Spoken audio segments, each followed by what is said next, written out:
Hello, thank you for joining us for another The Courage to Save podcast episode.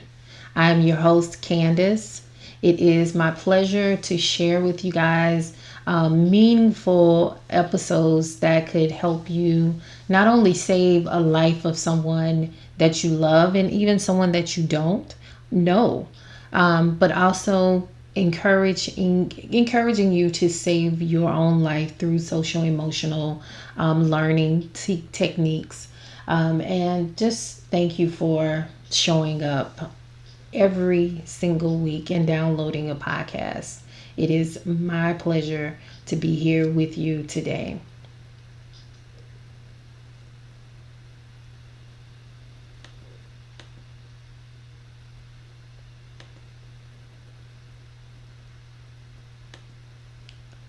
All right. So, we're going to be talking about the disparities of women and Black individuals in public resuscitation. Excuse the continual mishaps in my words. I can speak, but sometimes I do mix up my words a little bit. So I appreciate you for just kind of overlooking that and paying attention more to the content. There's a stark reality that there are disparities in public resuscitation among Black individuals and women. We know that in emergencies, every second counts. CPR, or cardiopulmonary resuscitation, can make the difference between life and death. However, recent data highlights a troubling trend. Black individuals and women are significantly less likely to receive CPR in public settings. This disparity raises critical questions about the intersection of race, gender, and emergency response, and underscores the urgent need for societal and systematic change.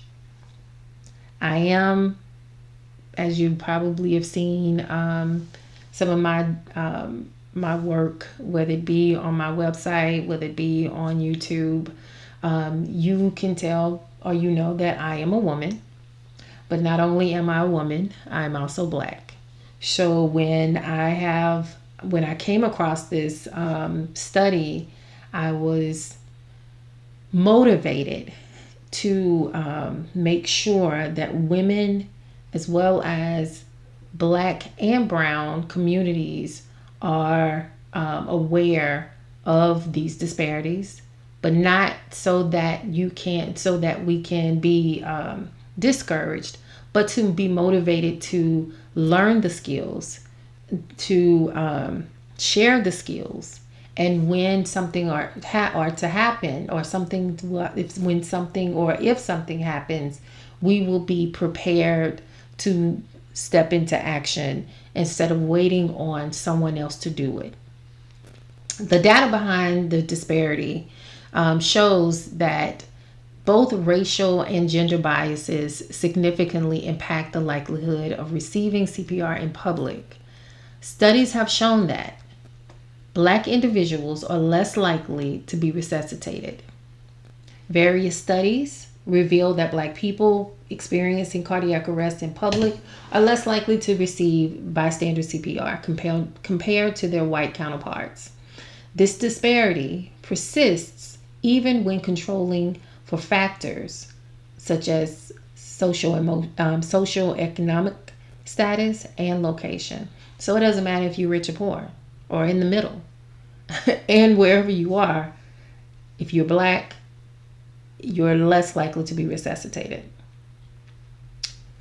Even as a woman, women are also at a disadvantage. Women are less likely to receive CPR from bystanders, especially in public places.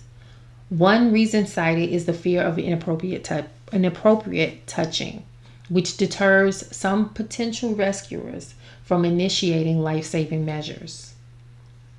Understanding why this is a thing. The reluctance to perform CPR on Black individuals and women is rooted in several complex factors: implicit bias, Unconscious prejudices affect how bystanders are going to react to emergencies or react in emergencies.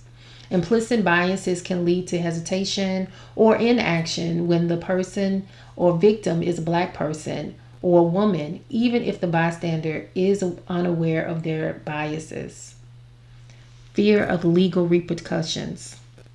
There's a widespread fear, often unfounded rather, that performing CPR incorrectly, especially on women, might lead to legal consequences or accusations of inappropriate behavior. Now, I'm as an instructor, I'm going to share insert this rather. There's a such thing as a Good Samaritan law that is across the country. So each state has this law in place where if you are giving CPR or you're doing something in good faith for that person, that law protects you. So thinking that there's legal repercussions or anything like that especially towards women, you who are acting in good faith, you are protected by the Good Samaritan law.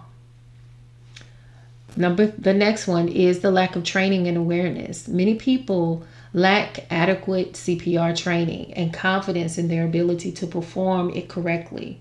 When combined with implicit biases, the lack of preparedness can disproportionately affect minorities and women. Another one is societal stereotypes. Societal norms and stereotypes can influence who is perceived as deserving or needing immediate help.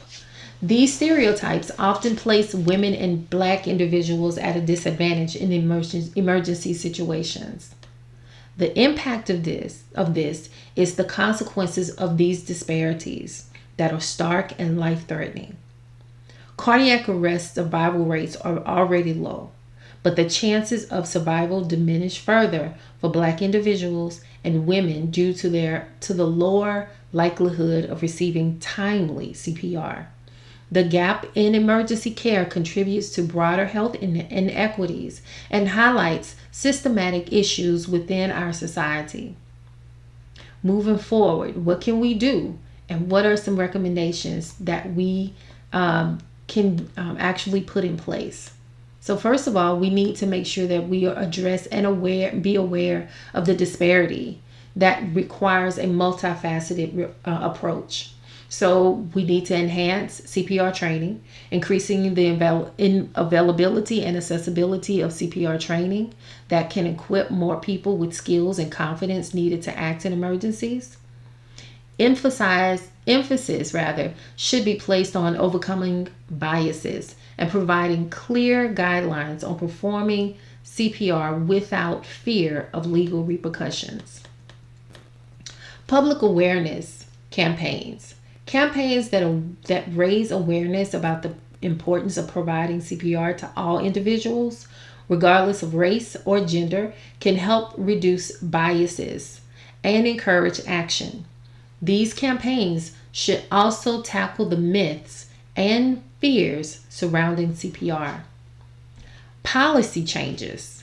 Implementing policies that protect Good Samaritans and promote equal emergency care can help alleviate fears and encourage bystander intervention. Legal protections should be clearly communicated to the public. As I said, the Good Samaritan law is already in place. Research and monitoring. Ongoing research into the causes and effects of disparities in emergency care is essential. Monitoring and analyzing data can help identify trends, measure the effectiveness of interventions, and guide future policies. And lastly, community engagement.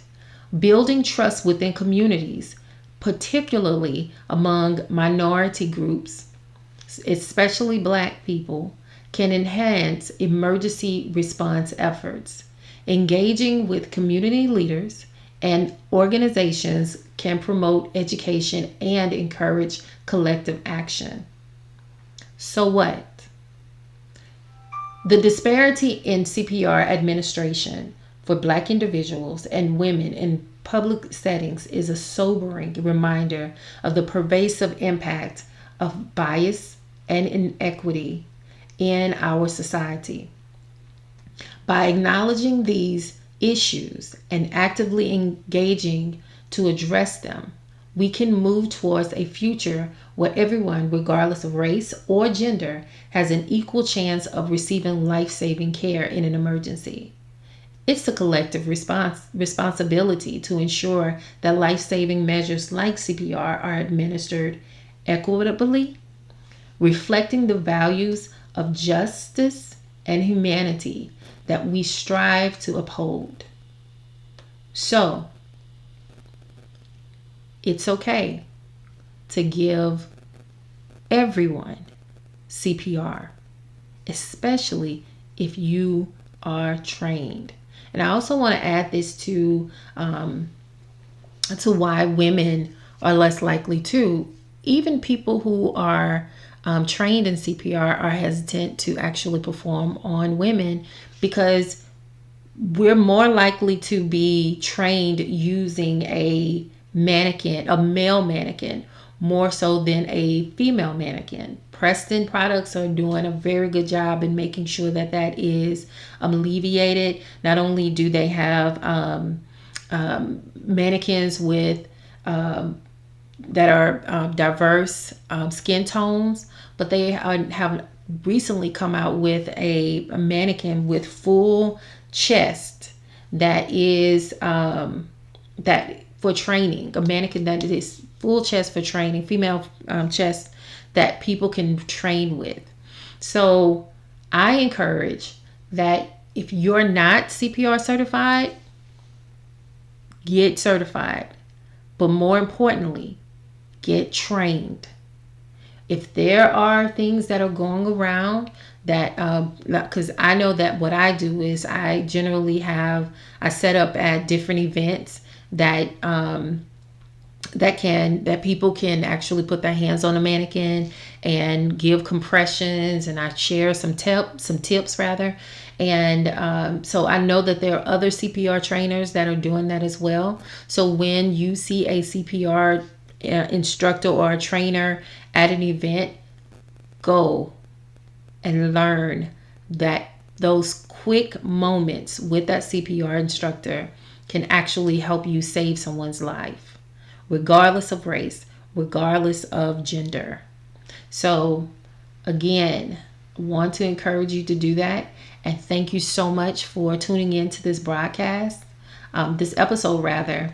I guess it's a broadcast too.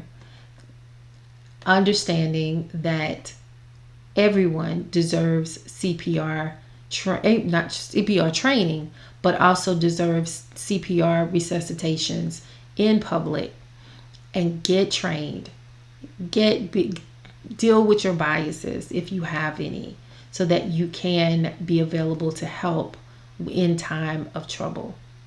Remember, it takes courage to save a life, including your own. And if you want training, you may contact us at 985-247-8560 or check us out at our website at www.couragetosavecpr.com. I'm sorry about that. All right. Take care.